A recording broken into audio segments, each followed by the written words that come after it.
This is a Film Stories original podcast. We made this.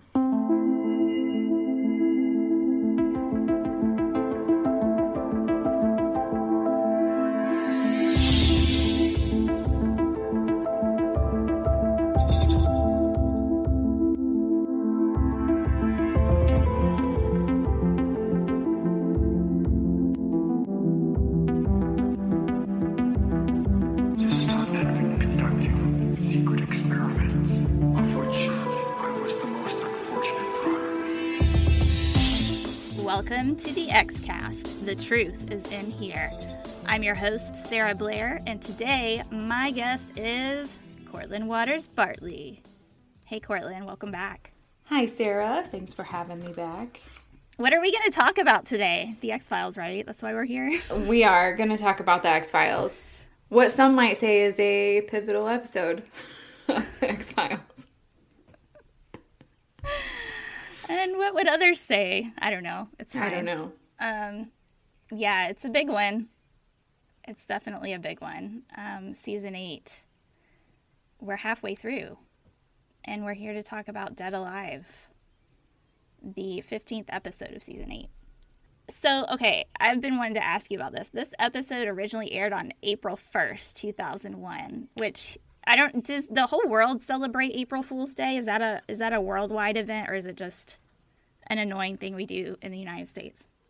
You know, I have absolutely no idea the answer to that question. I don't either. Yeah, no idea. But April Fool's is on April 1st, and, you know, after half the season of Mulder being gone, this is the one where he comes back. We've been waiting for this as fans, but he's not alive. Or at least we don't think he is. Kinda. Right? He's dead alive. Could go either way. Really could. Do you think any of it? I don't remember watching this episode originally. I like wiped it from my brain for reasons that we'll get into.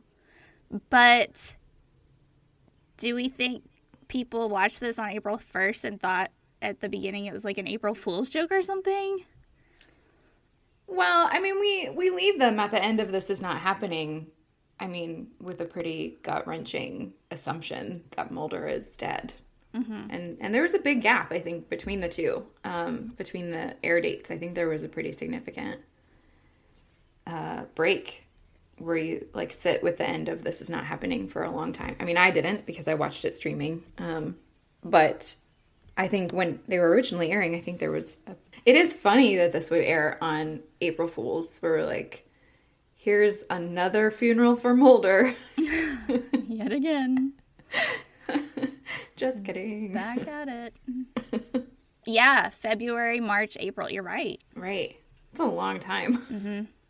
Yeah, so 25th February was This Is Not Happening, and then April 1st, Deadalive. So... there was quite a gap there. Yeah. So this episode was written by Chris Carter and Frank Spotnitz and directed by Tony Warmby, who this was his third episode of The X-Files, and then the second in season 8, I think. Don't quote me on that. But he also directed Bad Law. So there's that. Got it. Well, it's super interesting. As I was, getting ready to talk about Deadalive, we have this run of 3 right here in the middle of season 8, and it's all Chris Carter and Frank Spotnitz. Mm-hmm. But I think that This Is Not Happening and Per Manum were both Kim Manners episodes. And so I'm sure we're going to talk about this later, but maybe that accounts for some of the difference in Deadalive. Yeah. I'm gonna use the word clunky. I feel like that's a pretty good descriptor. And I don't know how much that has to do with the writing and how much that has to do with the directing. Probably both. There's a lot happening. And I think part of that is because we're in this, like, mythology run, and this is sort of the end of that little mythology run. I mean, 3 Words, which comes next, obviously, has some of that too. Like, so I don't know, maybe not. Maybe this is not the end. Maybe this is still in the middle of that mythology run, but there's just a lot to tie up but do they tie up? I don't know. Right. Yeah, because when I was watching, I watched it last night just to watch it again because I hadn't seen it in a million years. And then this morning when I watched it again to take notes, I kind of realized, each character kind of has their own individual arc, which I think is actually kind of cool from a storytelling perspective. I think that works, and it's interesting to follow along. I think it's cool to see how each character sort of comes through this episode and changes.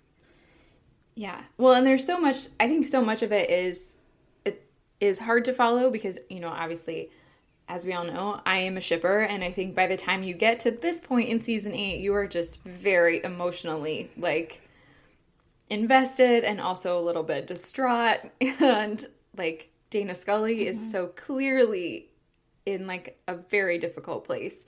But so much of the action part of this episode is with other people. It's with Skinner and Doggett, and then obviously Krychek is in there, and there's a lot happening with those three that you have to be kind of paying attention to, but all you really want is Mulder gonna come back? That's really all you want to know, and I think that makes it a little hard sometimes because there is so much happening with those, those three. It's very emotional. Yeah, oh my gosh. It's so emotional. The angst is real in this episode. Oh, it really is. Yeah. Season 8. There's so much angst in season 8. It's just It really is. a lot of that. Yep. I think we have a lot to dig into for this episode. I'm really excited to talk about it. Let's do our ratings first. Out of 10, Cortlan, what would you rate this episode? Well, okay, so keeping in mind that I really like season 8 for the most part, I think I would give this a 7-ish, a 7-ish. Okay, that's fair. It's kind of funny, and we'll get into it later. I was looking at the mailbag, and I feel like I run counter current to most of the fandom when it comes to season 8. The episodes most people love, I don't enjoy, and the episodes people tend to not enjoy as much, I feel like I like a little bit better. So it's a little bit weird for me. And I don't know if it was just that I noticed some different things for this episode this time around, but I actually liked it better. So I'm going to give it a high 7. I'm going to give it 7.8, I think. And let's be real, most of it's Skinner that does it for me. Sure. I mean, he does have a lot to do in this episode. There's a lot of Skinner, a lot of really good, some really good Skinner moments in this episode. I think for me, I drop it down to a 7 because one of the things that I really have a hard time with all of the X-Files, not just this one in particular, this gets, in my opinion, unnecessarily messy in several places where we have a very simple premise that we just cannot execute cleanly, as far as the story is concerned. It gets just a little convoluted for me, and that tends to take away some of it for me, some of the I think that's totally a very accurate and fair assessment. We can talk about it. I'm sure that I will not be able to resist asking some ridiculous questions. Let's do it. As we move forward. Let's do it. Let's dive in. Okay.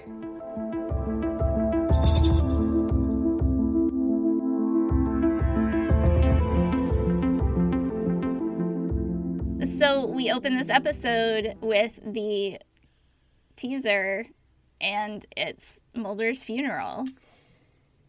Yeah. They are putting him in the ground. Oh. And it is wintertime. It is. Yes. Well, it says in my notes, why is there snow? Yeah. There is a lot of snow, even. For North Carolina, no less. In North Carolina, in April? When is this supposed to be? We don't know. I don't know. Right.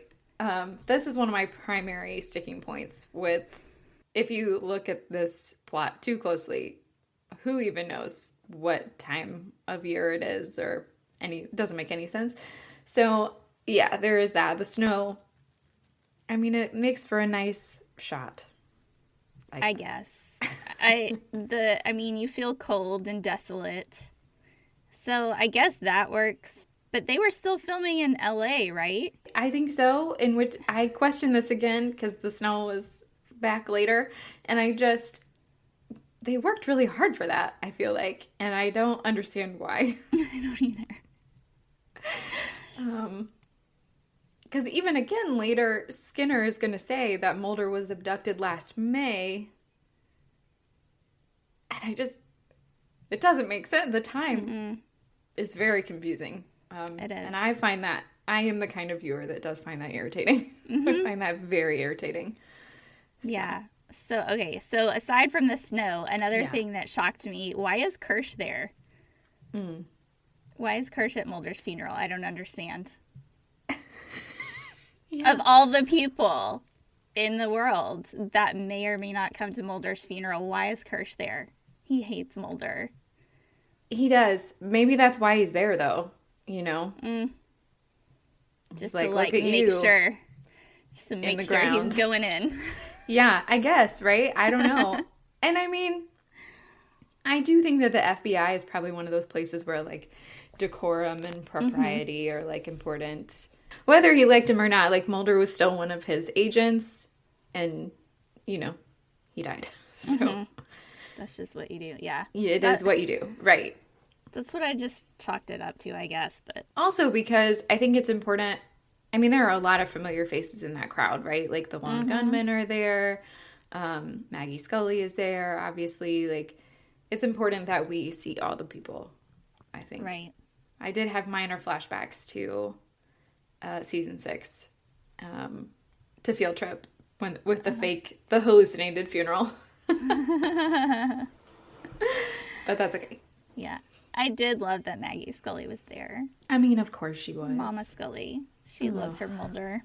After everybody leaves and they're lowering the body, you know, that moment between Scully and Skinner, it's good stuff. But they say truly a lot. Truly believe. I truly believe. Well, I truly believe. Do you truly believe? Truly, I believe. The line that really stuck out to me in that exchange is that Scully says the truth he worked so hard to find. And that, I feel like in season 8, or maybe just in this like back half of season 8, they start describing the truth this way, where the truth, blah, blah, blah. Like, the truth we both know. The truth he worked so hard to find. Like, they start describing the truth that way. And so it really jumped out at me this time. And I was just thinking, like, wow, this is like a recurring way of talking about the truth that I'm not sure we had before. I mean, it's so sad. Dana Scully, or I guess really Gillian Anderson, does the grief just so well.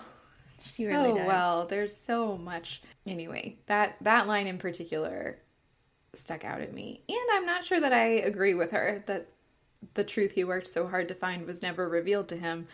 We know that he was in an alien spacecraft for X amount of time. I feel like it was pretty revealed. Yeah, agree. I'm not really sure what she means. I know, and I mean, I guess if you're considering the fact that he was trying to uncover this government conspiracy, I guess, with the aliens, that perhaps still remains elusive. However, I felt like in the beginning seasons, it was all about finding his sister. What happened to Samantha? Right. Which that also, has already concluded. But I do think later there are a couple moments where I think maybe she means he just wasn't ever vindicated. Like, nobody else knows, you know? Like, he didn't reveal the truth to other people. Everyone kind of thinks, okay, Mulder is a crazy guy in the basement hunting aliens, and like still. no one, right? And everyone still thinks that about him. So maybe it was oddly but she phrased. said specifically revealed to him. To him, I know. I got nothing. Just okay. I'm with you on that one. I do love the way that they hug at the end, and she just, right in the guts. Like, she just drops her little head on his shoulder, and he's just like, it's so sweet. Scully and Skinner for the win. I mean, I don't ship them or anything, clearly, but, like, they have, like, their own respect and thing going on between them that I really like and admire. Yeah. There's definitely a lot of that in this episode, so. Yeah. I just like how he's always looking out for her. I feel like he feels kind of responsible in some ways. You know, especially back to, like, is it Apocrypha, where he has to tell her that they're not looking for Melissa's killer anymore, and all that stuff. I love those. Those episodes are great. Okay, so then 3 months later, we skip past the credits. 3 months pass during the credits. Again, what season? Like, what time of year is it? I don't know. I don't know. It doesn't make, I mean, just any sense. But, I mean, it makes sense in that we need to move this story forward. Like, obviously, we can't watch Dana Scully be pregnant in real time, right? Because that is not how TV works. Like, so fine. But also, of all the places to put a time jump, I'm just not sure that this is the one I would have picked. But okay, writers. Yeah. I mean, why would the fans care about anything important like dates? It doesn't matter. Dates don't matter. Like, Also, it aired on April 1st, and we all know that the season is going to conclude in May, and it's just a weird, like, I don't know. It's odd. It's fine. Yeah. There's no way to reconcile the dates. There's just not. I've never been convinced by anyone out there that the dates can add up in any way that makes sense, so. We lost a whole bunch of 9 minutes. Just a lot of minutes are gone. So many. Just put a orange X on the pavement and move on, I guess. Right. Just a giant orange spray painted X just right over the middle of season 8. It's a time hole right there. There's no. It's all Jeremy Bearimy. It is Jeremy Bearimy, yeah. So we have Kirsch, Skinner, and Doggett. I really like this scene because I like, you know, that we're bringing it back. Because at the beginning, right, Kirsch said, if you play your cards right, you're going to get a promotion, basically. And that plays back into, right, why would Kirsch be at the funeral? I think, in some ways, we're meant to think this is Kirsch's, like, ideal scenario here. And just lucky for him, right? As Doggett is going to point out later, Dana Scully is going to have a baby and leave, and he can promote Doggett out of the X-Files, and boom, problem solved. He's there to celebrate. He is having a great day just right this second. Yeah. It's going to go downhill later for him. But for right now, we're here. Yeah, so Doggett is kind of surprising. I actually really like Doggett's character in this episode. I like to see how he has come through the first half of this season, and clearly would we call him skeptical at the beginning? I don't know if I would use the word skeptical. I would say dubious, maybe. I think he is skeptical. I think I think that what we see here is a guy who is still skeptical, but believes that there's something worthwhile to pursue. And I think that that's obviously that carries forward what we know of, like, young Scully too. Like, the skeptic who still believes that there's something worth finding in cases like this. And obviously Doggett does too. So it is a nice parallel. It's easy to like him. Yeah, easy to like him.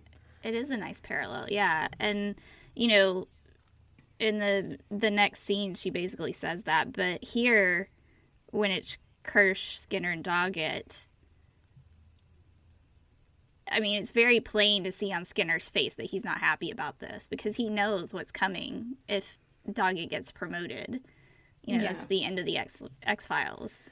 Well, and Skinner basically explains, I mean, because, Doggett tries to give credit to Walter Skinner, and Skinner's like, nope, I'm the fall guy here. Like, Skinner is, like, going to take the heat, for whatever messed up situation this is.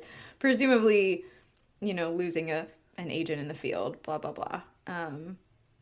Because somebody, has to get punished or punished, in quotes. And if Doggett's going to get promoted, then, it must be Skinner. Yeah, but I love how Skinner always knows where he stands in the whole scheme of things. And he makes his choices based on that. Like, he chooses, he's like, he knew this was coming, and he's not surprised at all.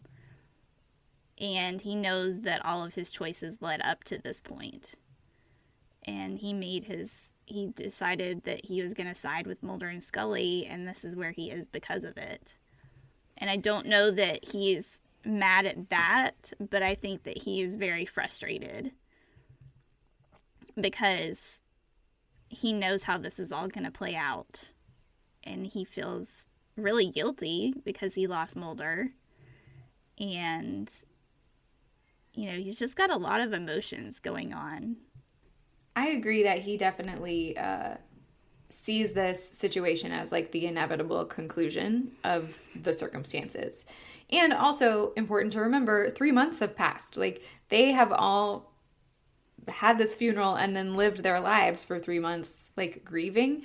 And so, of course, it feels inevitable at that point. Like, this is a done deal as far as all of them, as far as all of their lives are concerned. Like, this is their new, situation that they've been living in and adjusting to for however long.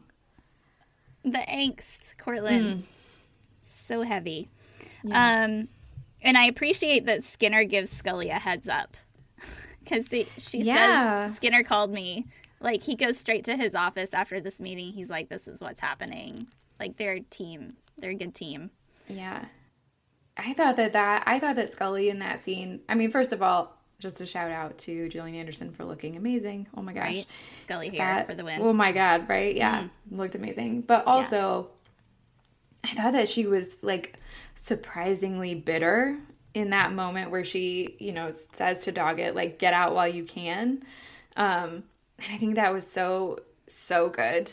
Such a good representation of how horrible she must be feeling, like, at this point. Like, kind of, like, standing in a little bit of, like, the wreckage of, where this has left her. Like, oh, brutal. It's very revealing, too. It is very revealing. Yeah. I loved that line. I mean, it's terrible, but I loved it because that really just nailed it home. And I think I like Doggett really gets the X-Files, but in a different way than Scully.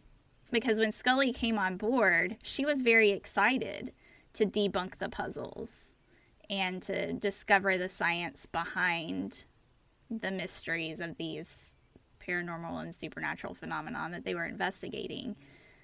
She was coming at it from a skeptical, scientific point of view, like to analyze things. And Doggett's coming at it from this point of view where he is an investigator. And he does want to find the truth just from just by taking a different route than Scully. So he's not scientifically minded. He's just an investigator, and he's a good one. And I think that he likes the mystery of it just as much as Scully does, just from a different point of view. Yeah, I thought it was really interesting. It's kind of a throwaway, like, in the moment. It happens really quickly. He says something about how he still has an open file on this case. And, like, that also must seem pretty tough for Scully, especially because it feels pretty done. Like, at that point, I'm sure it feels pretty done. And even Skinner, right? This is the inevitable conclusion, and Doggett is the only one really says no, it's not. Maybe this isn't done. Yeah, he says, I want to know what happened to him. He's like, I got Mulder back, but I still don't know what happened to him. Right, and I want to right. know. And I think Scully, and to a certain degree Skinner too, are like, well, we know what happened. We know what happens. Yeah. There's just, as always, like, no proof. Right. They've been there. They have. This is not their first rodeo. No. But I do kind of appreciate how Doggett is almost kind of a blend right in between Mulder and Scully. He's the investigator, but also he wants to find the truth. Yeah. Well, I think that he's just new at it. Yeah, that's true. So, Yeah. He still has a lot of energy for it. It is interesting to see that point of view going kind of back to the beginning. Like, isn't the season almost sort of all about going back to the beginning? A little bit. I have that in my notes later. Yeah. we can talk about that. Yeah. And there's the idea, get Billy Miles, right? Yes, there is the idea, definitely, especially in this episode, of like death and eternal life and resurrection and all of that jazz. And then also, Billy Miles, callback right to the beginning. Speaking of Billy Miles. Speaking of Billy Miles, he shows up in the ocean conveniently near North Carolina. Conveniently near North Carolina. Why did they drop him in the ocean?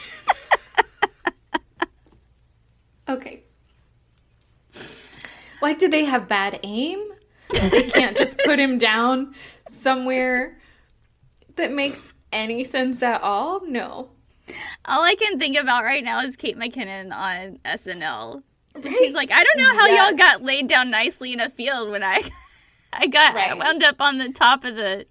Like a rallies or something, right? Oh, man. But I'm just saying, they just were like, well, boot you out of here. Like, get out. And it just happened to be the middle of the ocean. It doesn't make any sense. No. He had to be somewhere close to Raleigh because that's where they needed to go, Cortlan. Right, sure. Well, again, why? I don't know, but okay. Yeah. Well, they had to go to Raleigh because Mulder's there. And it's convenient because they had to dig up the body there. Yeah. Okay. Well, that aside, this is disgusting. This Billy Miles situation is absolutely gross. I think this is like the height of grossness here that we get into. Yeah, it's a lot. It's a lot. And the medical examiner, he says, enviable post-mortem tumescence. I did. And I cringed. I laughed harder at the jammies than the post-mortem tumescence. That's fair. But That's fair. I think at that point I was just really grossed out. It's nasty. But they find out that Billy Miles is indeed alive, but he's decaying like he's dead. But this is our first indicator that, like, okay, something odd, obviously, is going on here because we have this body that definitely should be dead and is not dead. Yeah. I guess. Kind of. And of course it has to be Billy Miles. But one thing that really bothered me is we just see in This Is Not Happening, we see Teresa come back and she's okay. She gets healed, but that's the last we hear from her, right? I think it is. Yeah. I think it is. We just leave her there just staring. I'm like, I want to know what happened to Teresa Nemeth. Sorry, Hosey. Teresa Nemeth Hosey. Yeah. I mean,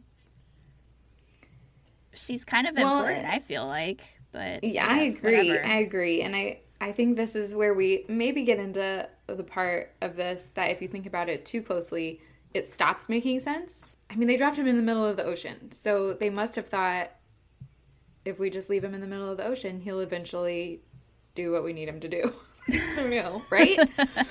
Or was that an accident? I don't know. But I do just want to point out here that there's still snow. There's still snow in the graveyard. Just really quickly, just a side note. I cannot let go of the snow problem. Where did they film this? I need to know. That doesn't make sense. And how in North Carolina, Why would there be snow and then 3 months later again snow? It never happens. Anyway. That's not a thing. Yeah.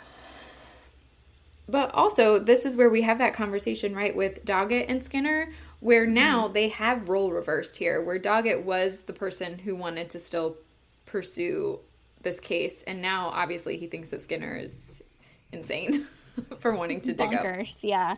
He's gone off the deep end.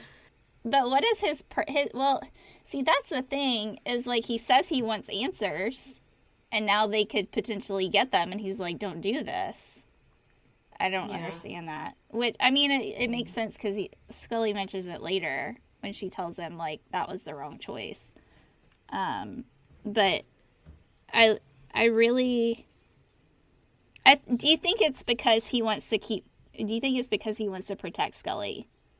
Like, if they dig this up and pursue this, like, she's trying to get over this, she's trying to move on, he thinks they should just let her, and if they pursue this, you know, then she can't do that. And so he's specifically trying to keep Scully protected. Yeah, I think that's the only real conclusion that we can come to about his, like, reluctance to pursue this particular avenue, because, yeah, I mean, I think he even specifically says that pretty clearly, like, this is really going to make life harder for Dana Scully, and obviously her life does not need to be harder at this point. But yeah, so a lot of technical questions about how this is all happening. And I think probably this is a thing that comes up whenever fans talk about Mulder coming back to life. They didn't autopsy him before they buried him, or like embalm him or anything. I guess. 'Cause I feel like that really would have made a difference. Maybe. Like, if that one medical examiner and assistant can realize that Billy Miles is still alive after, like, floating in the ocean for however many days, nobody noticed Mulder? I mean... really fascinating. I have just a really fascinating question. Like, that's... You know, like, nobody at Quantico took a look, or, I mean, obviously they were like, we can't let Scully because that would be terrible, but nobody. Yeah. I guess. Yeah. And the embalming thing, isn't that illegal? I thought that was a legal requirement. If you're buried, you have to be embalmed. Yeah, I don't know. Unless for religious purposes. I think religious purposes, but I don't know. And so maybe the super soldier situation transition took care of that. Like, was like, you know, maybe they did embalm him, but it didn't matter because he has super soldier But he doesn't, though, because she fixed him. Right? I mean, yeah, but he didn't. But not until the end of the episode. So, like, while he was buried in the ground, he still had super soldier virus, right? Mm-hmm. That was, like, fixing it. Yeah. I don't know. I have no idea. Again, I think if we think about this too closely, it stops working.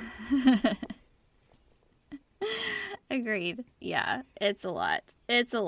I was going to just say that I do think a little bit this calls back to, like, we know from, like, Fight the Future that aliens can incubate in a human body for, like, a long time.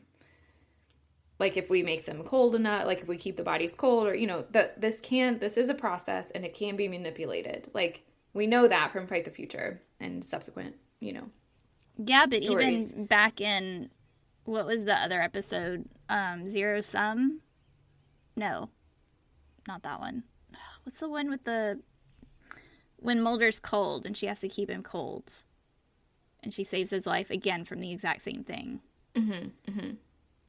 With the submarine. Totally blanking. With the submarine. I know exactly what you're talking about, and I cannot think of the name of that. So in the really submarine episode, isn't that basically the same thing where she brings him back to life because he was going to die with the alien virus, right? Yeah, well, we can also, we're going to get into this vaccine situation in a little bit, and I didn't he already have the vaccine? Like, he already got it in Russia. Yeah. I don't know. I have just a lot of things. But maybe Krychek knows that, and that's why he's using the vial. He doesn't care about the vial because he knows. I guess. I guess. So many questions. Yeah, anyway. Okay, so. Including how did Scully find out that Mulder was even there and back? Because I know Skinner and Doggett weren't going to tell her. I think they did. I think after they found him alive, quote unquote, alive, I think that's when I think Skinner probably called her. Well, I think also, I mean, Fox Mulder is probably, I mean, I don't know why they would still have any of that. I'm sure she's still his emergency contact. Yeah. So, I mean, I'm always thinking, in my mind, when I watch that scene, I think that when they move him to a hospital, that is someone, and in my mind, that someone is Skinner, calls Scully. But I don't know. I guess we'll never know. Never know that. Mm-hmm. But here she is arriving at the hospital, and I kind of think, oh boy. Yeah. She is going to make some heads roll. Right? Go Scully. Yeah, and I appreciate her situation because she knows, on the one hand, what she's going to walk into. Mm-hmm. I mean, she gets it. But it's Mulder. You know? And she can't not. And it's just so much. Well, and it's so, like, I think this is where the point in the story where everything becomes both very X-Files-y and also very personal, and that is really different than what we usually see an X-File be, you know, like the clinical, like, detachment that we're used to, like, it, like, goes out the window like, at this point, you know what I mean? Because she, like, that scene where she walks in the hospital room and she, like, reaches out and she touches him and feels him breathing, even though it's like it's a ventilator. Mm-hmm. It's so emotional. Yeah. And also such a good Scully representation. She holds it together in that hallway. She's like, I am going in there. Obviously, you know, this is what is happening. And then she's just lets it all, like, all that, like, tears and the crying, and, like, as soon as she's, like, in that closed room, I was like, yeah, that's brilliant Scully move. Totally. And I love seeing the indecision on her face too. Like, she really nailed that, because she comes in and it's just like, is it true? And then Skinner's like, yes, and Doggett is like, it's true, but you don't want to go in there. I wish you wouldn't. And I really like how he still wants to protect her or shield her from this. And just because he cares, he's grown to care about her. Just, I mean, not in the same ways as Skinner, because Skinner's obviously known her longer and been through a lot more with her. But, you know, I like that they've developed this relationship so far on the X-Files. I think it's such a good, it really establishes, like, he knows that this is personal for Scully. This is not a normal case. This is obviously personal. And I think that's a good point. Do you think Cathy has a spreadsheet of Mulder and Scully crying in hospitals? I feel like we need to have I can't remember. So I think there's enough. There's enough for a good long thread of Mulder and Scully crying in a hospital. There's at least 2 in this episode, right? Like 2, maybe 3 even in this episode alone. So, yeah. And she does it so well, though. She really does. Those big old crocodile tears. Oh, so good. And the Mark Snow, the piano music. Yeah. I mean, it's all just very emotional. Very emotional part of this show. Yeah. Also, it has like a plot moment here. We do, before we get any of the beautiful slow tears, this is where we kind of, the doctors start saying things like alive clinically, but also decomposing. So we get this alive and not alive, and dead but not dead situation here. They really start naming it Deadalive at this point. I mean, literally. That is really the title literally. of the episode. Right. One word. It's accurate. Not 2 words. It's 1 word. He's dead alive. Yeah, well, this is the point, and like I'm sure that your notes look just like mine, where we just start jumping really fast from like scene to scene, and it all starts to, for me, to feel really kind of messy and also just a little disconnected maybe, or I'm not sure what is happening or what happens. Something about the middle of this episode, it gets really jumpy. But yeah, this next scene with Kirsch and Doggett, With the sunrise. Kirsch's day. Yeah. Yes, Kirsch's day starts to get a little worse. Oh, poor Kirsch. I'm so sorry for him. Yeah, well, he's he says to Doggett, like, if it looks bad for the FBI or what, I'm like, yeah, it does look bad. Like, you buried a guy that wasn't dead, so it does look bad. You're right. Like, yeah, Kirsch, you went to his funeral just to make sure he was dead, and you failed. It's like you had one job, right. Kirsch. It seems like a lot of people really missed something important there. So yeah, obviously Kirsch is unhappy, and I think that's where we start to establish, like, really the FBI would prefer that Mulder be dead. So just yeah. And it's kind of a warning to Doggett, he is putting him on notice. Like, remember, I just offered you a promotion, and if you continue down this path, you're not going to get it, basically, is what he's saying.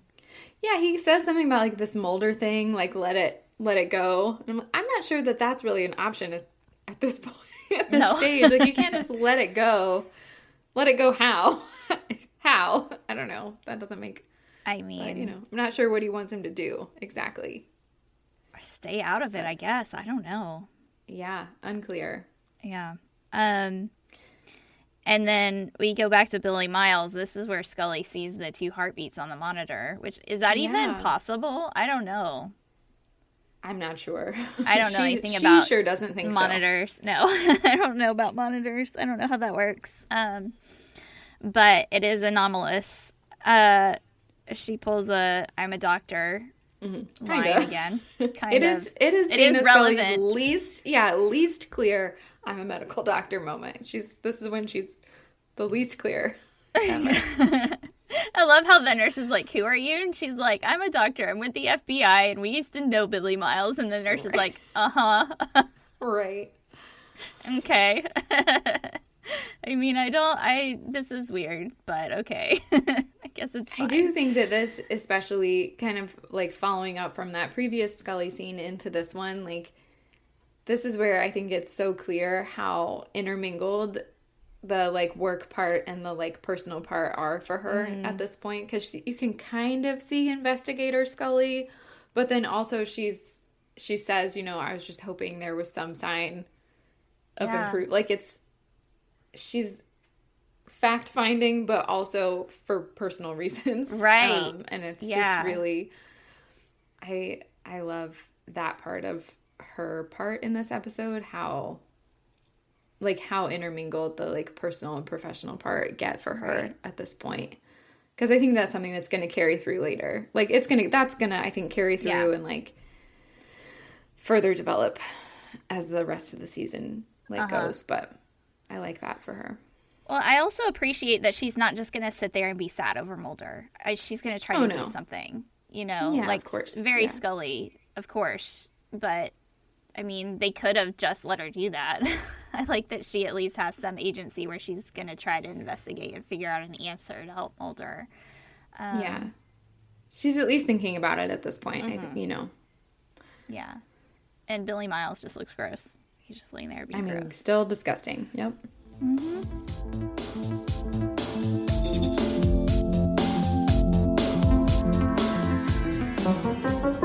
Hey guys, my name is Tony Black, podcaster and author, and I'm here to tell you about Partisan, a podcast about politics and history in film and entertainment. I'll be joined by guests as we discuss films, TV shows, and maybe a little bit more, examining political and historical topics, such as how Elvis intersects with black cultural history. In Lerman's film, the idea of the black characters are maybe kind of they're used as catalysts to basically move Elvis forward in his career. I think that's how I saw it. The rise and fall of Richard Nixon. It seems to be, historians seem to agree with this, is that he was the first president that really capitalized on the evangelical vote and politicized them. The disturbing class satire in society, and much, much more. Partisan is free to download on Apple Podcasts, Spotify, or your podcast app of choice, and you can follow us on Facebook and Twitter at Partisan Pod. I hope you'll vote with your feet and join us on the journey.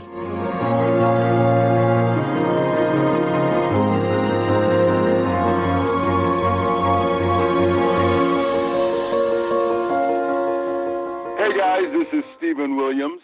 I played Mr. X on the X-Files, and you're listening to X-Cast and Deny Everything. Okay, next scene, my favorite. Boom. Of course it is. Of course, yeah. I mean, I have problems with it. There's a couple of things I don't like about it, but we get Krychek back. Krychek reveal on the elevator. Boom. Boom, Back there he again. is. Rat boy. Get back I really in. liked that. I like that. It's so much better than the SR-819 in the back of the car. Which one? Where is he? And he's just like all scruffy and creepy in the back of the car. But anyways, no, he's got we got the return of the nanobots. Yep. Skinner like collapses in the hallway and he's like, something's happening. And then boom, No, everyone Krychek goes about their business. No one Well, cares. It's fine.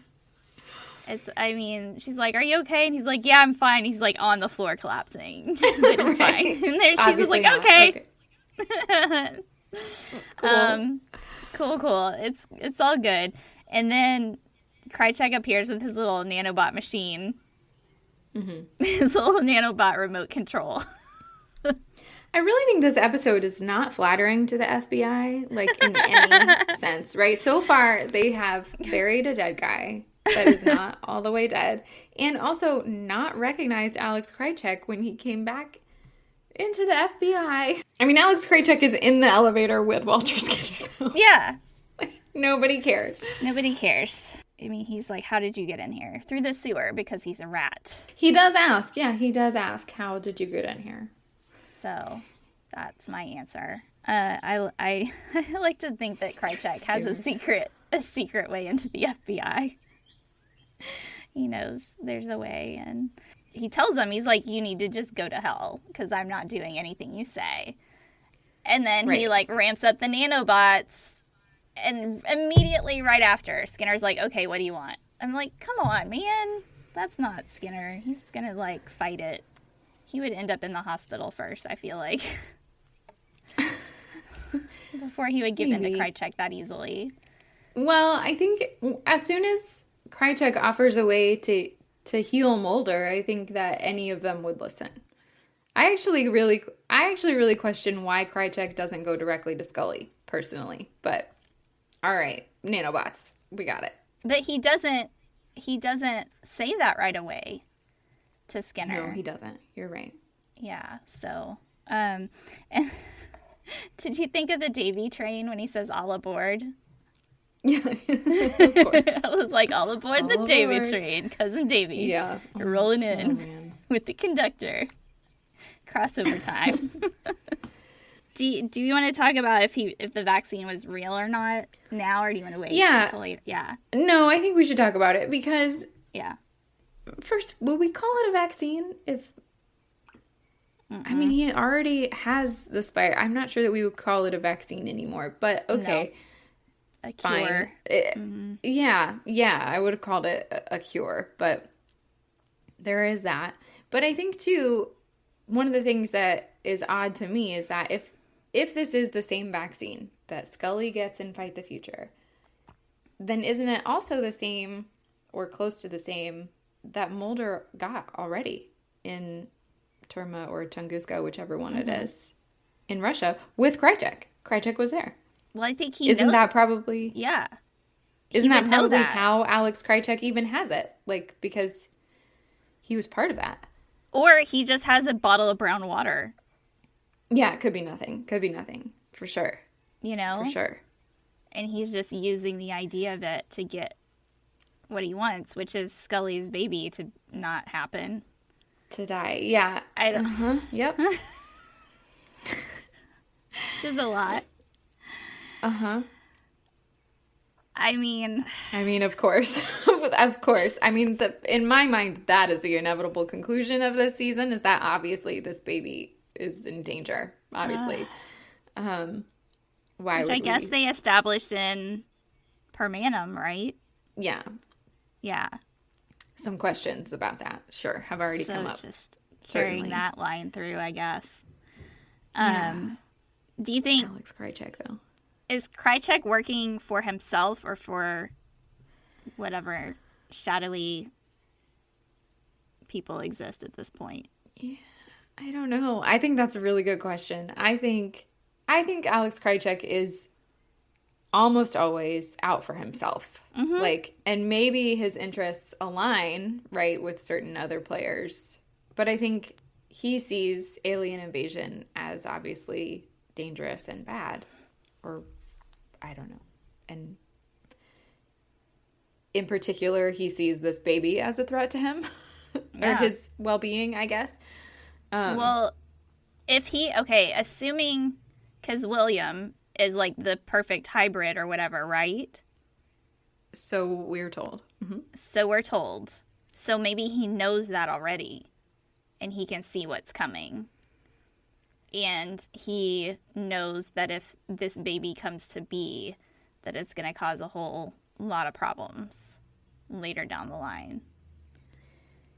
Yeah. Especially for him. I mean, I think that we're meant to believe that. Yeah, that he knows whatever William is or suspects or has been told or whatever. That he is aware of all of that. And he's going to tell us that later. I think in essence, right? He's going to tell us that. So, okay. I mean, I think asking Skinner in this moment, and I guess it's not really this moment, it's a little bit later in the episode, but we can jump. It's fine. So thinking about that scene where he basically says, like, everyone has a life in their hands and Scully is this unborn baby. I just don't understand what he's thinking Skinner could possibly do in that moment. Know. What does he think is going to happen? Like, Mulder needs this vaccine, like, immediately. And so that means Skinner is going to go do this now? And what exactly is he going to do? And it's all like very he would have strange. to kill Scully. Like, that's pretty much the only way to do it. Yeah, right? And I don't know. It's just very odd. I don't know. Like, logistically, even for Alex Krycek, logistically, this seems like a nightmare. I don't think that he's even considered. I mean, how much does Alex Krycek consider, though, as far as, like, advanced game? I feel like he kind of lives in the moment. I guess. It's like, whatever is best for Alex Krycek right now is what he's going to do. Yeah. Going back to... It just doesn't... It just like, doesn't make sense. When it's back in, like, you know, Dwayne Barry, and he's trying to, like, get the tram thing going. He's like, I didn't think this through. He's, like, you know, trying to, like, beat up the conductor or whatever and get on there. No, Alex Krycek doesn't think ahead. Yeah, and it just seems odd. An odd way, an odd, like, bargain to make. So I think so maybe that means that Doggett is right, that this was never going to be anything, that vaccine was never going to be or do anything. But it's not the first time this has happened either, because didn't they send Mulder on a wild goose chase for a vaccine to save Scully from her cancer? And then Skinner was the one that wound up getting the microchip? Do I have that right? To save Scully? Who got the microchip to save Scully? I know Mulder takes it to the lone gunman, but I can't remember who gave it to him before that. Okay, so it is the microchip. So is Skinner the one that tries to get the vaccine then? I don't know. Yes. Yeah. Because Mm-hmm. the whole point of zero sum is for him to like... in zero sum. Yeah, is for him to try to get it. Yeah. Yeah, so this is normal. Yeah, We've done this he's before. like been here before. But I mean, I guess he says he doesn't trust Krychek. So at least he acknowledges that he doesn't really trust him. But he also is emotionally invested. Yeah. So, I think it really sets up, I think that going along with it in any way it sets up the real desperation that they're feeling about the entire situation. So, yeah. I mean, and obviously we know so much grief. Right. And Skinner, he doesn't care about himself. He's not trying to save his own life. He is trying to save Scully and save her feelings and save, her baby, essentially. Yeah. He's in this for Scully, which is very noble. Okay, so Billy Miles goes to take a shower. Gets up and takes a shower. The grossest shower ever recorded. Billy Miles is dead. Long live Billy Miles. I mean, he like molts. It's like an insect molting. Like, it is absolutely disgusting. Like just the sound of that skin like slopping on the floor. Oh, and like hits the shower floor. It is so gross. Oh man, I have a note from the production. It says that in the truth behind season 8, it says that makeup effects artist Matthew Mungle was the man that created the decomposing look for Miles and Fox Mulder. When Miles went into the shower, they created shedding flesh. They used gelatins to pump out warm water. They put strawberry jam on Miles's so-called flesh to make it fall off. Yeah. So there you have it, strawberry jam. So it tasted good, but looked awful, is what we're saying. That's so gross. Oh, ew. Just smear some strawberry jam on your legs, Billy. Here we go. I do think it is fascinating, though, because we know, like, it really brings it back to me. Like, we have this 2 heartbeat moment, but also, I mean, he literally sheds, like, his whole body and, like, steps out in, like, a new body, right? Like, this is a brand new, and that's what, Scully is describing it later. This is a brand new Billy Miles, and it is not the same one, He literally grew himself in the dead body and, like, like molting. Like, it's gross, but I think it does kind of fit with what we know. Like, aliens were growing inside of humans and, like, bursting out of them, right? In the future and the beginning. And this is kind of like that, just slower, just slightly different. More strawberry jamish. But I think the reason for this is because they have a plan to replace the humans?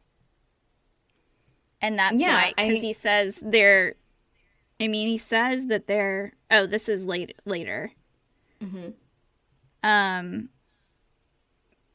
So then Doggett and Scully have a really good conversation. About, like, how she says that he changed her opinion about him. Right. And then, I really like that scene. Me too. I actually think, and so this, I think, it moves Scully just a little bit backwards in that now she really is, like, sitting by his hospital bed. Like, but that's okay. She deserves a break. Like, it's okay. She needs this moment. And then she says, that they've come to this mutual respect or whatever, but obviously they have to pursue this for the X-Files, not just for her. Like, or for her baby or whatever. Not just for personal reasons, but because something is going on here and they need to figure out what it is. Yeah. And I mean, it's really cool that in the pilot they had to exhume the body, and then this is how they got Mulder back too. Mm-hmm. And it all has to do like the aliens and Billy Miles. And like it's still, I really, really, really love that they tied all that back in. Yeah. I think that part, I think that is the part of the mythology that does fit. Like that, it does fit. Like that part does work, where we have like or people who are being taken and changed in some way, and maybe being killed, or maybe just being altered, or you know, like I think that all of that part works. And I also think, just going back to Scully just really quickly, in this moment, like it reminded me so much of, I think it's in Memento Mori, where Mulder tells her, like, because she's really reluctant to investigate because of its like personal impact on her. And now she's like, she's not as reluctant to investigate, but it is just as, if not maybe more, like personal for her. It's just such an interesting development for Dana Scully. I think like we can see how much like she's changed. Like this is really different from what we have seen from her before, but also similar in that there's like the professional investigator part and then the personal emotional part, and those two things are just much closer together now than they used to be, you know, compared to the younger version of Dana Scully. And she tells Doggett, you know, that's not what the X-Files is about. You know, you messed up. You were not willing to exhume this body to find the answers that we need, and you blew it. So I thought that you were on board with the whole X-Files thing, but clearly you're not, because if you were, you would have been like, yeah, let's dig him up. Let's find the answers. Like you would know that we have to do this. Right. You would know that we have to. Yeah. I mean, I liked that was her very first case. You know? Yeah. Okay, so Scully and Billy, right back to it. They're replacing people with aliens. So that's the whole plan, I guess, now, right? Is that they're going to invade, but it's basically body snatchers. Yeah, so they've pivoted. The aliens have pivoted, I guess. Again. To this plan. They're not very good, the aliens, but that's okay. Unless it's different aliens, which it could be, I guess. I don't know. Apparently there are different factions of aliens, right? True.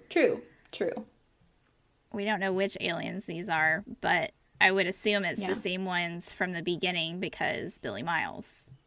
Right. What are the likelihood that Billy Miles is going to get abducted by two separate factions of aliens? I don't know. He is just very attractive to all aliens. All aliens are like, you know what? That's our guy. So they looked at the entire population of planet Earth and they were like, this dude. That's all right. Billy! Yeah. It's not Billy Miles. Hello again, They were sir. like, he has experience, so we won't have to do as much. Like, you know.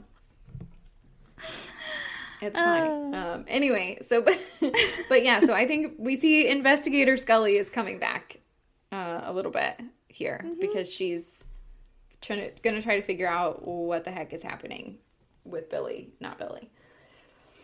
Yeah. I still just want to know what happened to Teresa Nimmin Hosey. Right. What did happen? I guess they healed her, right?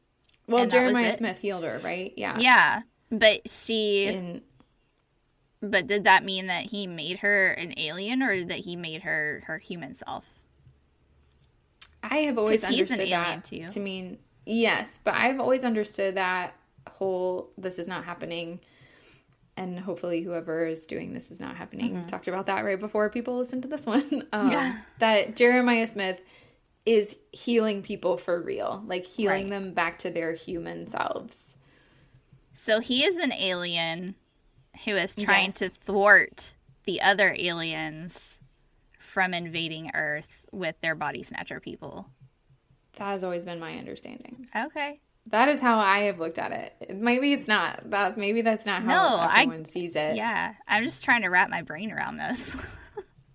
Well, and that's why, right, at the end of "This Is Not Happening," the aliens come and take him because they found him and know what he's doing, and So that stop him. that was when Scully screams. Those were the other aliens coming.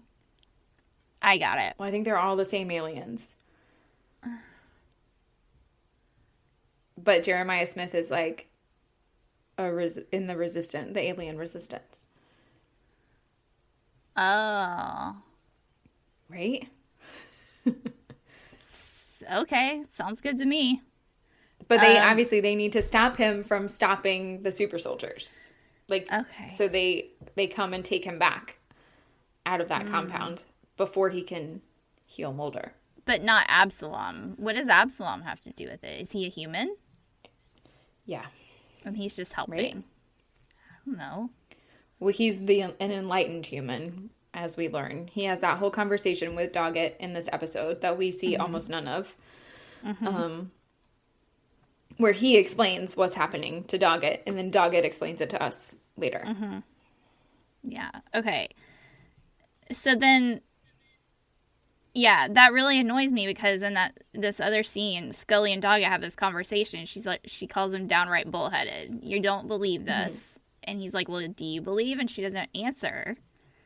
But we know the truth that she does. Think this is real. So yeah. Well, and there's a line later, just a little later. Oh no, I guess it's actually this right here, right at the scene before Doggett goes to see Absalom. Before they have that conversation, Skinner has a conversation with Scully where he says, "What are the chances that this is some alien influence?" Yeah. And I just feel that feels really late in this process for him to be like, what are the chances? No, obviously. Yeah. Haven't they been operating under that assumption for a little while now? Like, I don't know. I thought that was really. Well, I wonder if. Well, he says, could it be an alien virus? Because I did write that line down because he said, what are the chances this could be an alien virus? Which I think he knows that it's aliens already. But I think that he's starting to come around to the fact that this could be a virus that they could perhaps cure. Okay. Fair point. Yeah. I think that he's looking for the cure now because Krychek suggested about the vaccine. Right. So he's trying to lead her into finding an answer that Mulder could actually be cured. Because if it's a virus, usually a virus would have a cure. So he's trying to give her hope that there's a chance. Right. I think. And then after that conversation, that's when Doggett goes to see Absalom. And that's when we get into the mythology of like the resurrection of But before we get into that, I just have to can I just mention Skinner's line where Scully says, "This is about saving a man's life." And he says, "Yes, it is." And she's talking about Mulder, and he's talking about himself because he knows he's going to have to sacrifice himself at some point for this. That's what he's expecting. And it's just like, right in the guts. Oh my gosh. Favorite Skinner moment? I don't know, maybe. It's up there. Wow, it's really? High. It's high on the list. This one. In season 8. No, like, it's maybe like a top 3. Okay. Top 5, top 3. It's high. It's high. It's not number one, but it's a good one. It's good. Ugh. Anyways, okay. Sorry. It is good. It is really interesting. And I mean, I do think he's talking about himself, but I'm always surprised that he would say that. It's very mysterious because Scully doesn't know what he's talking about, but yeah. But that's on par for Skinner. He always does that though. He's always telling Scully the straight, bald-faced truth. It's just a double meaning. That she is, and he's always doing that. What's that scene? There's another episode where it's exactly the same thing, where they're double speaking to each other. Right. So we get to that scene with Doggett and Absalom now.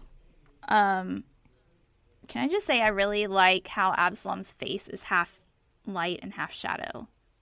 Yeah, he's obviously great. He's obviously perfectly cast. I'm totally blanking. I did not write down the actor's name. He's in this episode for such a tiny, tiny part. But he is obviously like perfectly cast for this role of Absalom. And also I just want to give a shout out to the Pod Watch. If anyone listening to this episode has not listened to the Pod Watch, you should definitely go back and listen to the Pod Watch. Darren Mooney talks about this episode specifically and has a lot to say about the idea of resurrection in season 8. And like this in particular, like metaphor about the old version of the show and the new version of the show and transforming between those things. So everyone go and listen to Darren talk about it. Yes. Because he does it much better than me. Yeah. So Judson Scott plays Absalom. Yeah. And he's great at it. Yeah, right. Yeah, I really liked how his face was just only half revealed, which is such a great visual metaphor for, everything he's saying. He's like supposed to be this prophet revealing the truth and like shedding light on this. Mm-hmm. But he's so mysterious still.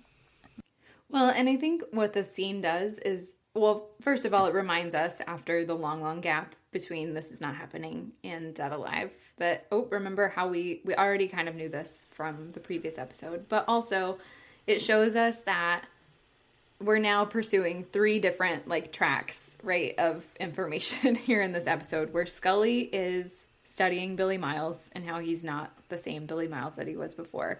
Skinner is maybe pursuing this vaccine with Alex Krycek, and Doggett is pursuing this part with Absalom, where he knows that Absalom had some knowledge or understanding of what was happening, and he's trying to figure that out. So we have these like 3 separate but like parallel threads to try to figure out what the heck is going on.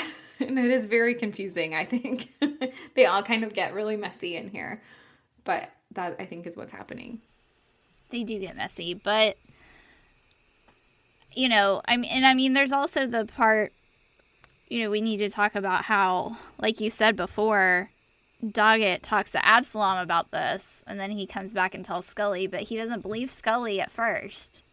He has to go and confirm it with Absalom first before he even believes anything she says, which really irritates me. It is really strange. Like, I personally get a little bit frustrated with Doggett in this moment, because like Scully, I think that he's just being bullheaded. Mm-hmm. Yeah. But I'm also frustrated with Scully, because I think that she's also not being as forthcoming as she could be. That's true. But that's pretty par for the course, I think, for Scully. Right. Like, this is both emotional and work related, and so no, she is not going to be forthcoming about it. Mm-hmm. But yeah, I think it is just a frustrating moment for everyone involved, I think, at this point in the episode. So yeah, everyone's trying to find answers, and there are maybe none, but maybe there are some. Maybe. Everybody's got a life in their hands, and right. Skinner makes the choice to take Mulder out of the running to save Scully. Because he's always going to choose Scully over Mulder. Sorry, but... Well, I think, too, that's what Mulder would say. Mm-hmm. Like, if Mulder was able to have a vote in this, which he cannot, I think that's what he would say, too. Yeah, absolutely. And Skinner knows him well enough to know, like, if anybody's gotta go, it's going to be Mulder, because we just already assumed that he was gone. And... Right. Mulder's the obvious choice, but he doesn't. So Skinner doesn't trust Krycek, and he tries to solve the problem that he's facing by taking Mulder out of commission. Just take the whole piece of the puzzle out. Yeah, and we're going to action it all up. We're going to ramp up the action now because Doggett is going to go have like a car fight chase scene with Alex Krycek. And he notices Krycek walking down the hall. He's like, Yeah. I smell a rat. Well, remember, he read all of the files. So probably he's seen a picture of Alex true. Krycek, right? I didn't think about that. Yeah. Yeah. So good for Doggett, I guess. He kind of knew. Like, wait a second. That's weird. Mm-hmm. Yep. The parking garage scene. Just. That's a lot. I mean, it is a lot. It is such a lot. I think that, I mean, there's a lot of good, like, fight action choreography happening with the car and the, like, in the window or through the window. I also, though, isn't Alex Krycek missing a hand? How does this work for him? Is he driving with one hand? Like, is he punching with his fake hand or is he driving with it? I don't know. Answer to that question. But okay. Suspension of my disbelief again. Oh. It is a very exciting scene to watch. But there is that one small thing. He's making tea with his other hand. Right. I don't know. Driving with one hand and making tea with the other, obviously. But also fighting John Doggett through the window. Yeah. God. Yeah, so... I mean, clearly he's, like, banging into a bunch of cars, so I guess he, like, takes his hand off the wheel for a second to, like, punch and not then driving. Maybe he's driving with his, like, knees, you know? It's true. Very possible. Is this kind of, like, the first time Doggett really gets his experience with, like, the consortium, you know, shadow government stuff? I think like so. This I mean, is his a first little taste bit. of that. Yeah, I mean, there's definitely a little bit of shadowiness, right? In Within and Without. And in This Is Not Happening and Permanum. Like, we definitely have a little bit of the... But I don't think it's definitely not the consortium. Right.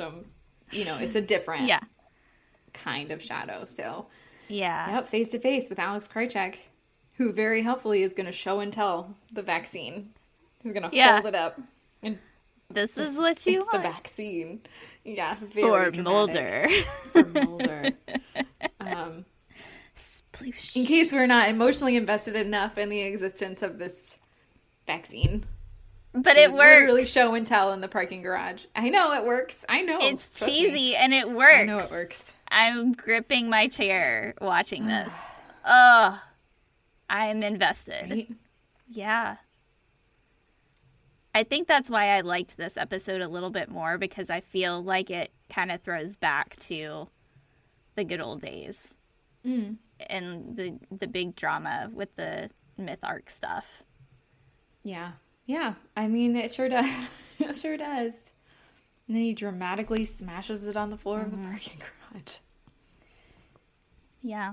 And it is shattering. It's a little shattering where we think, oh no, there's no hope.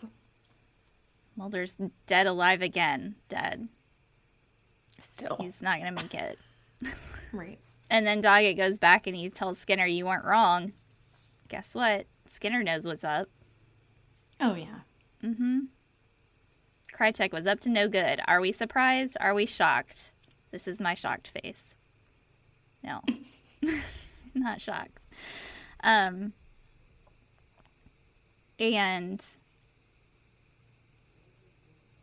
Skinner just goes back to having nanobots with the remote, I guess. I don't know. I wonder, do you ever wonder if Krycek just, like, randomly, like, zaps him just for funsies? Well, I think he has to be nearby, right? Like, he... Does he? Yeah, maybe. I think he does. And whenever we see him using it, he's always nearby. He's always pretty nearby.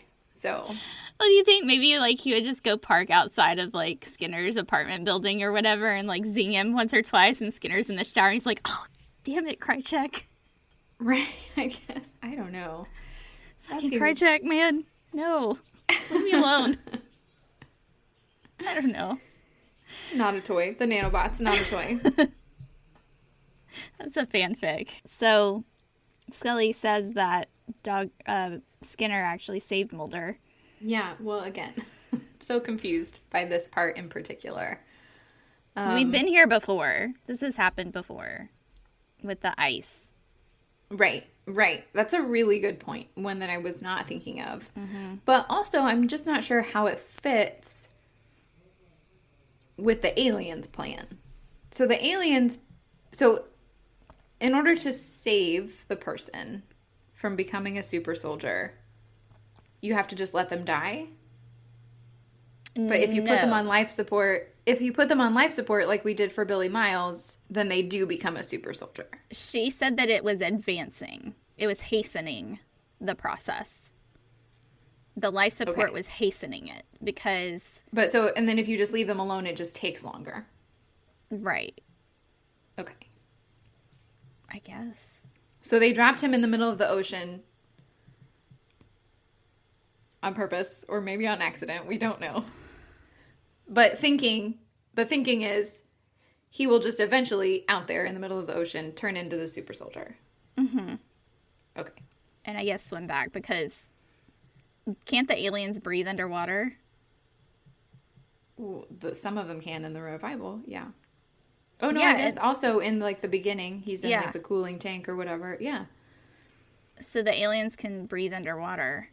Because when... Right. What was that episode where he drove off into the water and swam away? Oh, right. In the Erlenmeyer flask. Yes.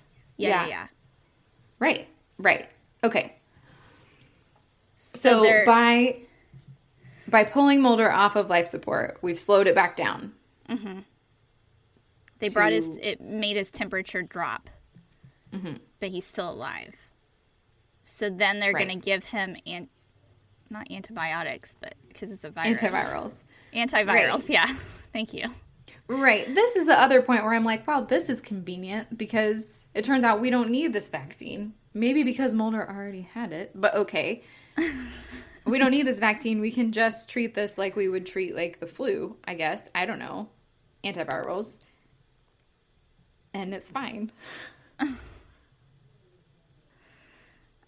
Well, I guess that just goes to prove that Krychek was just trying to manipulate them by thinking that they had to get the vaccine. And they never really did. And maybe because nobody figured that out yet, because Scully's a genius doctor, all these people winding up dead are now going to be able to be healed. Because they thought the Jeremiah Smith guy was trying to heal everybody. Maybe because he didn't know that was a thing, that they could just throw him in the hospital and give him antivirals and they'd be fine. Right. Well, we don't know. It's not like Scully is going to test this on a whole bunch of people. She's only going to do it for Mulder. So we don't know that it would work for everyone anyway. That's true. Like you said, like Mulder maybe already had the vaccine. So Mulder already had a vaccine. So maybe it works for him. Like, maybe it was going to be harder to turn him into a super soldier anyway, because he already had the vaccine. Mm-hmm. And so he's, like, not naturally, but he's already resistant to the super soldier virus. Oh, it's a lot. I feel like that helps me, though. Mm-hmm. I feel like this is exactly the point where I have to stop thinking about it, because if I think about it anymore, it will not make any sense. Okay, it works. We got it to work. Moving on. Doggett and Kirsch. I love the talking about that sunrise again. That sunrise. Obsessed. That sunrise metaphor. Kirsch is on it. You missed the sunrise. Yeah, well, Doggett. Yeah, that's it for Doggett. Mm-hmm. Kirsch is so disappointed. I always have a little chuckle when Kirsch says, like, it's going to be awful crowded in that X-Files office. Who is he talking about? I don't know, because Kirsch apparently is completely on board with the situation. He not only believes that Mulder will live, he also believes he's coming back to work. That seems like a really odd place for Kirsch to be in at this. Like, did he know the whole time? Like, I don't know. Maybe he knew all along that Mulder could come back. I don't know. I don't know. It just seems he's like already planning for Mulder's inevitable return to the office. Like, I guess he's like, well, this is my life now. I was so close, so close to getting rid of the X-Files, and now I got 3 people on the X-Files. he's so resigned. Yeah, he's so resigned to this Just like, ugh. situation. He's so mad about it. And he says, you're on the wrong floor. He's so grumpy. He is grumpy. Oh. He is very grumpy. Well, he's been up really early and or very late to watch. He didn't get to bed. He had to be there in the office He needs waiting a to nap. hear. He does. Oh. I'm grumpy when I don't sleep. Listen. Oh. Okay, last scene. I love this scene. Here we We're are. Here. We made it. The scene. Oh, right in the feels. Well, I do think that one line though about how it's going to be crowded in the office, like this, I think is like a real marker for us at this point in season 8, where we have lost Mulder. We've tried to find him. We have this new guy, right? We've been through this whole part at the beginning of the season, all these transitions where it's definitely new, but still kind of about Mulder. And now we've had this big mythology little central part, and boom, it's about to be crowded in the X-Files office because, ta-da, Mulder's back. Mulder's back. All right. And we get this amazing hospital scene. Isn't it just the greatest? It is so delightful. Scully is just so sad and happy, and Mulder being Mulder. That first line out of his mouth is just complete perfection. I mean, what must it be like in his mind? Because, like, he chooses, the first thing he chooses to say, who are you? So mean. He's so mean. Terrible joke. It's the worst. Yeah. But he made her laugh. He did. And cry simultaneously because, again, Gillian Anderson crushing it with the emotional, like, brutality. I love how she just, like, sobs out, like, don't do that to me. Like, she's laughing and crying at the same time. So perfect. So good. I think this is such, like, a perfect glimpse of where we are supposed to have left them, right? Like, the last time they were together is Requiem. And even, like, Jesuit and Requiem, like, if we, like, remember back, like, but this is, like, a very purely personal moment that we we kind of saw but didn't see. And, like, I think this is what it was like, you know? Yeah. It's so intimate. It really is. In the best way. And, you know, he's teasing because he's Mulder. That's, like, who he is. It's so in character for him. And then she's crying and she has him back and she knows it's him.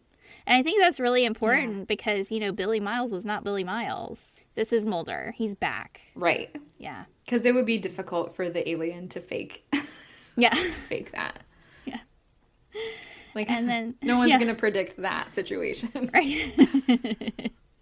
Exactly. And I mean, it goes, I just love how he's always teasing, you know, like in Triangle too. And he was teasing and yeah, that's so Mulder. Well, and, you know, knowing what we know about the next episode especially, but like this is such a pure moment because, I mean, she even asks him, like, do you have any idea?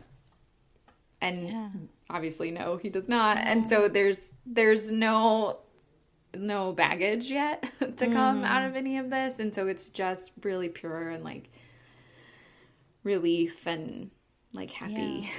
Yeah. We get very little of this ever. So it feels good. It does. You just need to like bask in it and then be able to enjoy it. Yeah. And even Doggett is like, yeah, I don't need to come in on this. Just let them have their moment. Well, it's a very nice follow to the crowded in the X-Files. It turns out it's really crowded in the hospital room too. Please leave. Yeah. You cannot be part of this right at this time. And so I think that sets up a lot of what's to come too. It does. And I mentioned this earlier that everyone should go and listen to what Darren says about this episode in the Pod Watch, but just sort of like thinking about the transition, right? We're about to move into something that is still new, but has elements of all of the old stuff. And, you know, the unknown part of it is like, is it going to be crowded in the like, are we about to have all three of them down there in that office? Right. Like, you know, I think it's such a great way to end it. Also a great way to end it with Mark Snow's perfect, really slow, soft X-File theme. Like the like do like it's just right at the end, like so good. It's so hopeful. Like it's so hopeful. And it's just so rare that we get that kind of ending. Yeah. After we've been through so much as fans, as an audience, roller coaster. It is. It so is. And, you know, it's been a ride, season 8 so far. Yep. And this does feel like this does feel pivotal, I think. I think that this is the pivotal, you know, obviously it felt pivotal when we found him dead in the previous episode, but I think that this, like, really shifts us into, like, the last act of season 8. Like, this is where things are really moving now. Yeah. This is the loop-de-loop on the roller coaster. The corkscrew. Well, and that's one of my favorite things about season 8 is that it is a fully contained story from start to finish. I mean, there are, as we mentioned, several problems with that self-contained story. Like, we don't understand what month it is or how long anything has taken. Like, all of that is, you know, a problem for me. I know lots of people don't care. It does bother me. But I think the story itself is a whole and self-contained story. And I think that we're really entering the last phase. Yeah. As we close this episode. So Act 3. It's exciting. I know, it's so exciting. Yeah.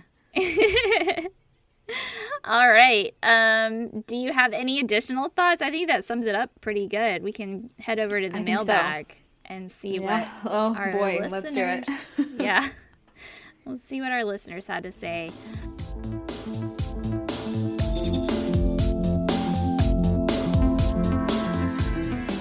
All right, mailbag. Tony. An absolute bag of bonkers, this one. Just think about it. Mulder dies, is buried for 3 whole months. All caps. Billy Miles is somehow found in the middle of the Atlantic, sheds his skin like a snake, and then a magic liquid somehow revives Mulder from actual death, all the while Krychek struts about being dastardly in a leather jacket and a slightly 80s mustache. I mean, part of me loves it for all of its melodramatic madness, but even for the X-Files and the mythology, it is really, really nuts. I do that. I saw Tony's comment, and it really reminded me of, I watched the X-Files once with a person who had never seen any of it and had no spoilers whatsoever. And she really firmly believed, like much sooner in the arc of the show, that anytime you kill someone and bring them back to life, that's when your show has really gone off the rails and should stop. And of course, I knew the whole time I watched with her that not only were we going to do that, we were going to do it several times, and actually to Mulder season 8. And yep, I do agree. It is pretty nuts. It is. It's a lot to handle. That mustache. Okay. Kathy says, I love season 8, but the first half is really grim. I miss Mulder's ability to lighten heavy moments with humor. How fitting it is that the first thing he does upon awakening is make a joke. Yes, Kathy, agree. So true. So true. Chris Henry says, this block of mythology episodes are great. The last great run of the entire series? ? Like Tony says, it's absolutely bonkers, but even by X-Files standards, the level of bonkers reached is absurd, but all in a good way. I mean, it is fun. It's a fun roller coaster ride, I suppose. I think I don't even know if I would call it fun because of how emotionally invested. Well, I mean, that's true. But yeah, I do think it is, a great run. entertaining kind of fun. Yeah, right? For sure. We're certainly entertained by it. Mm-hmm. Yeah.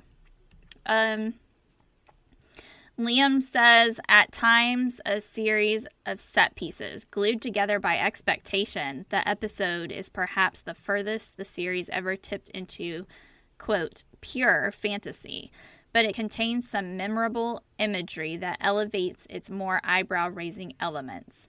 Some memorable dialogue just about disguises the fact that this is a piece designed to reset the decks for the last third of the season. From here on in, all bets are off. I think that's kind of like what you were talking about, that it's a good setup. Yeah, I don't disagree with anything about that comment. Mm-hmm. Yeah. It does, I do think, right, and it also touches on, this does feel like, especially there in the middle, a series of really disjointed events that eventually very conveniently come together. Yeah.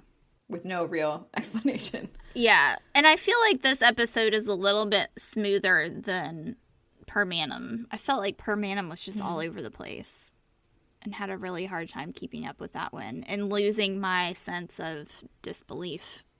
You know, this one I was able to get into a little bit better and suspend my disbelief a little bit better for this one. All right, Andrew says, a fantastic episode that really kicks Season 8's mythology into gear. Opening the episode with Mulder's funeral is a poignant way to say goodbye to the status quo of the series prior to this, as it opens up on a new chapter. Kirsch offering Doggett the promotion he promised him in Within is a nice bit of continuity. It's very telling, then, that Doggett needs time to think about this because of the attachment he has developed for the X-Files unit and its team. It's an interesting way to see that Doggett, too, is now being maneuvered like a pawn in a bureaucratic game, just like his predecessors. The return of Krychek as the figurehead of the conspiracy is a great move, and his scenes with Skinner, and especially Doggett, are fantastic, making him a character we love to hate. It's great to see Scully in full scientist mode as she struggles to save Mulder. And of course, Mulder waking up and cracking a joke is a wonderful moment that rings true to the character. The scene also sets up some awkward tension between Mulder and Scully and Doggett, which the series never fully plays out. Overall, this is an excellent episode, helped along by the expert direction of Tony Warmby. A solid 9 out of 10 for me. So he gave it a pretty high rating. Yeah, all right. I mean, comes together for him. Yeah, do you feel like the tension never really fully plays out? I think we're gonna see it at a few more points. I think it almost verges on some romantic tension, and I'm glad that is not something we pursue anymore than we do. Yeah. So I'm not sure, and I don't know if that's what he meant or not, but I think that we get enough tension. I think that especially we get some good scenes with Mulder and Doggett along the way that I would have liked more of, I guess. Maybe he means that. Yeah. Yeah. Yeah. Maybe he means more of, because we get good scenes from them. I mean, starting with 3 Words and Empedocles and Vienna, we're going to get some good tension there. So I'm okay with that. Cool. Yeah. All right. Jessica says, I find this one emotionally manipulative. The camera lingers melodramatically when Scully first arrives at the hospital. She leads Billy during questioning the spaceship for the purpose of some righteous anger directed at Doggett, anger that isn't really warranted and that I have trouble stomaching from Scully given her history. The story suffers from the melodrama. Scully wonders aloud how they could have known life support was incubating something alien, but given that's exactly what happened in Colony Endgame, there you go, the reveal is hollow. I love Season 8, but not his episode. Final comment, I'm with Skinner. I don't believe Mulder was the last. Yeah.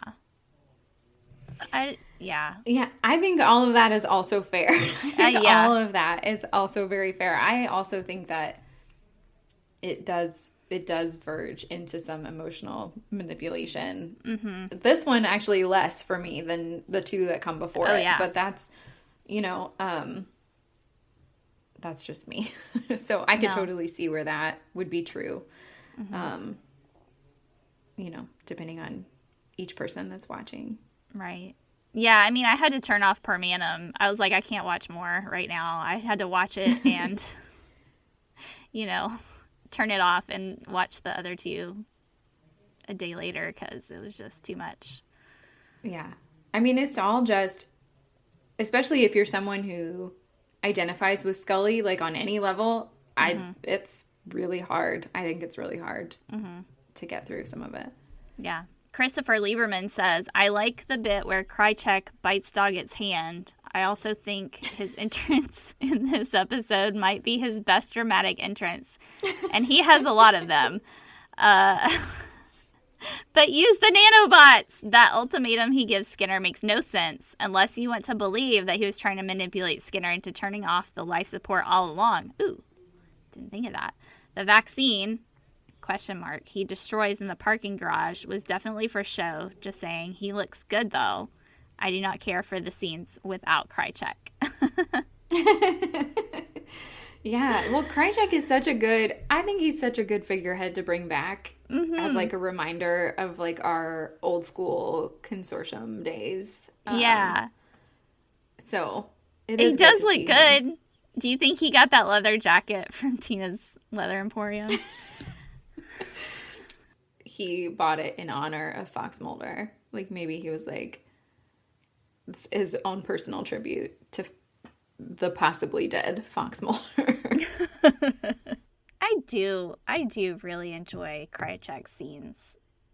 I don't think that there's many scenes in Krychek with Krychek in them that I can say that I don't like. Right. He's so easy to love to hate. Yeah. No, he does that very well. Where you kind of like roll your eyes a little bit, but you're like, yeah, but roll your eyes. Exactly. All right, final comment. Katie Doe says, I find this episode exasperating, exhausting, ridiculous, melodramatic, and emotionally manipulative. I'm not a fan of season 8 in general. I love Doggett, but dislike Scully's characterization and story arc, and this episode is one of my least favorite.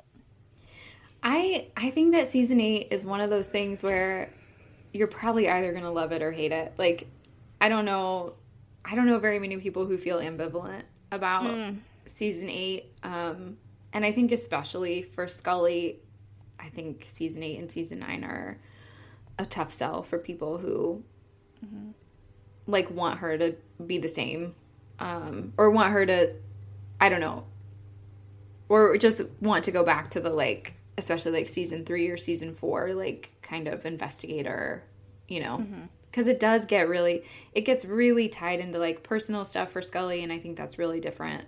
Even then in season 4, when she has cancer, that feels pretty personal to me. But yeah, I think that season 8 and season 9 are very emotionally different. And I think it's totally fair. Fair comment. Yeah. Also, I just happen to be a person that likes it, and like, it's okay if you don't. Yeah. I'm still trying to. Yeah, I think I'm probably one of the ones that leans towards not. But this episode, I think I'm coming around a little bit to this one, at least. I liked this one a lot more than I was thinking that I was going to. Interesting. Yeah, I think because I'm pretty sure it's because it does have that kind of old school feel to it. They're kind of getting back to sort of the really emotional stuff of, seasons 4 or 5. Like that good, solid, angsty stuff that I like. So yeah, I think it is the shippy stuff that I is appealing to me in this episode. Oh, for sure. I mean, yeah. I think the end of this episode is such a great scene that I would list this episode, like I would say, oh, I really like this episode, but really what I mean is I really like the end of this episode. Yeah. Because like when I look at the whole thing, like at the beginning, I think I rated it like a 7, and I think I stand by that. I stand by. Yeah. Yeah, I think I stand by my rating too, but definitely I would absolutely say Skinner does it in this episode for me. Like if there was less Skinner, I don't think I would feel the same way. I mean, no one should be surprised to learn No, information. not at all. This is not a secret. Let's see here. All right. Well, if you would like to leave any messages for our mailbox to be read on future episodes, you can join our XCast basement group on Facebook. It's called the X-Files Basement, the XCast podcast fan group. You can find us and join there and leave messages when we post for mailbag. And you can find the XCast on Twitter at the X_cast and over on Instagram at the XCast pod. Cortlan, where can we find you online? You can find me on Instagram and Twitter. If you search for my name, Cortlan, I'm the only Cortlan on there with the X-Files anywhere in my bio. So yeah, and you'll find all kinds of hand lettering and calligraphy kinds of fan art sometimes. So probably go check that out. Yes, and you also have your own Patreon too, right? I do have a Patreon where you can get even more fan art because there's a lot more of that on the Patreon than anywhere else. Yeah, I'm really bad about being in the basement though, so definitely find me on Instagram or Twitter. Yeah. I have a really cool screensaver, what do you call it, background? Computer background wallpaper. Yeah. I have a really awesome X-Files wallpaper that Cortlan did. It's just beautiful. I love it so much. So definitely check out. Unsurprisingly, when I ask my patrons for feedback, they often choose X-Files or fandom related content. So yeah, there's a lot more of that on Patreon. Yeah. If you like X-Files, if you like Ted Lasso, if you like Schitt's Creek, yeah, all of that. It's good stuff. All that stuff. Definitely check out Cortland's Patreon. It's totally worth it. I will definitely appreciate it if you do. Yeah. And that is, it's Patreon / It's CWB. It's exactly like my Twitter and Instagram handle. But if you just find me on Instagram, you can find it. Link in bio. #. Definitely. Yeah. So go look that up. There's a lot of fun stuff on there. And you can find me, Sarah Blair, on Twitter, Sarah L. Blair, and on Instagram, author Sarah Blair, author.sarah.blair. And I have some books out. Tides of Darkness series. X-Files fans will enjoy the Easter eggs I planted in there. Look for it. Never a better time. Exactly. Anyways, we have fun over on the XCast. And Cortlan, what should our listeners remember until next time? Trust no one. Do you like pop culture and top 10 lists? If you do, then step inside the Den of 10. In the Den, we have countless top 10 lists to captivate and titillate even the weariest soul. We've got lists of films. And there's that famous thing about the scene where he improvised his way through smashing his hand and cutting his hand open on the glass as he banged his hand on the table. Yeah. I mean, you can't really say boo to that. Music. The rest of the song is like just a swirling crescendo of clever songwriting, amazing singing, great drumming, like beautiful guitar effects. Video games. And I think that's exactly what happened with Zelda. It was everything looking back is on a much lower resolution to what we see in Breath of the Wild. But as I was playing it, I just felt like my imagination was just going absolutely wild. TV. You know, this is where a sitcom verges on the cinematic, still in a neat 20 minutes. And the interaction between these vastly different characters is so well realised. And more. Listen to us on all major podcast providers. Find us on Twitter at Den of 10 Pod, where you can like, follow, comment, and vote. Or find us on the We Made This Podcast network at wemadethisnetwork.com. We hope to see you soon in the Den of 10.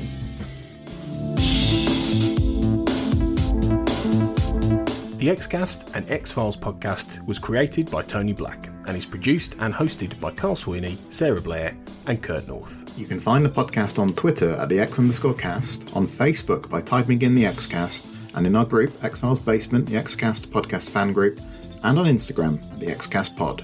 Don't forget, you can support the show by becoming a member on Patreon.